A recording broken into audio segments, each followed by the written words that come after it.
As I stepped off the small plane that had brought me to this isolated island, a sense of trepidation washed over me. The air was thick with the scent of salt and seaweed, and the sound of seagulls filled my ears. I had been drawn here by rumors of a place where memories could be forgotten, wiped clean from one's mind like leaves on an autumn breeze.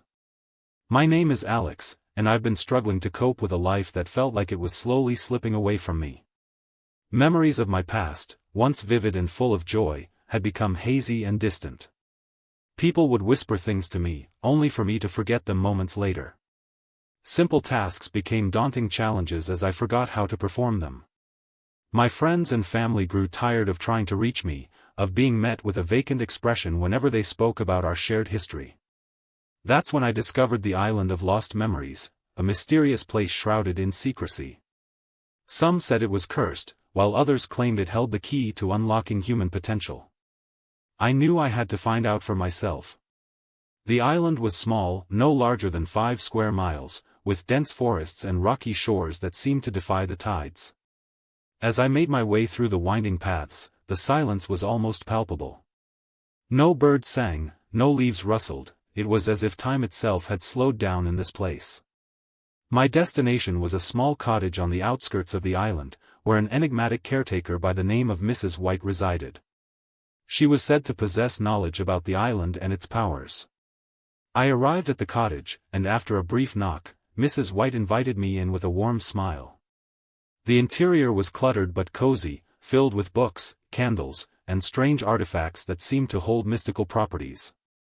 A small fire crackled in the hearth, casting flickering shadows on the walls as she led me to her study. "Welcome, Alex," Mrs. White said, her voice low and soothing. "I've been expecting you. You're not the first person to come seeking solace from the Island of Lost Memories, but I fear you might be the last." Her words sent a shiver down my spine as she began to explain that the island was indeed real, a place where memories could be erased. However, this power came at a terrible cost. Every memory lost also meant losing pieces of one's identity. Determined to confront the source of my troubles head-on, I insisted on being taken to the heart of the island, a mysterious structure known as the Memory Eraser. We walked for hours, traversing dense forests and climbing steep cliffs. The air thickened with anticipation until we finally reached the entrance, an imposing stone gate guarded by 2 massive stone statues that seemed frozen in time. Inside, I found myself in a vast cavern lit by flickering lanterns suspended from the ceiling. A great machine stood before us, emitting a soft humming noise as it seemed to consume memories with an otherworldly efficiency. It was both beautiful and terrifying, a testament to human ingenuity or a cruel device created by those who sought control. As I stepped closer to this heart of the island, the truth hit me like a tidal wave. The machine wasn't designed for forgetting. It was made to preserve memories at all costs, memories that could bring about positive change but also serve as reminders of the past's darker moments. I realized then that my desire for amnesia wasn't about erasing pain or fear, but about not living in a world filled with regret. Yet, this epiphany came too late. My actions led to an irreversible chain of events.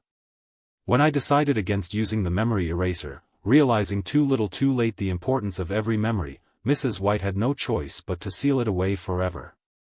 She locked me in a room that felt like an endless cave-in, with visions of forgotten days flickering by my mind's eye like candles extinguished one by one.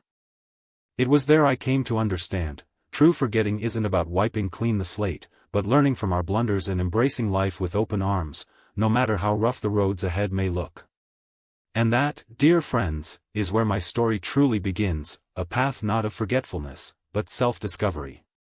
And so I emerged from those cave-like confines to begin a new chapter in my life, one marked by the courage to remember, even when it's difficult, and cherish each memory no matter how faint it may have seemed once upon a time. That, of course, was long ago.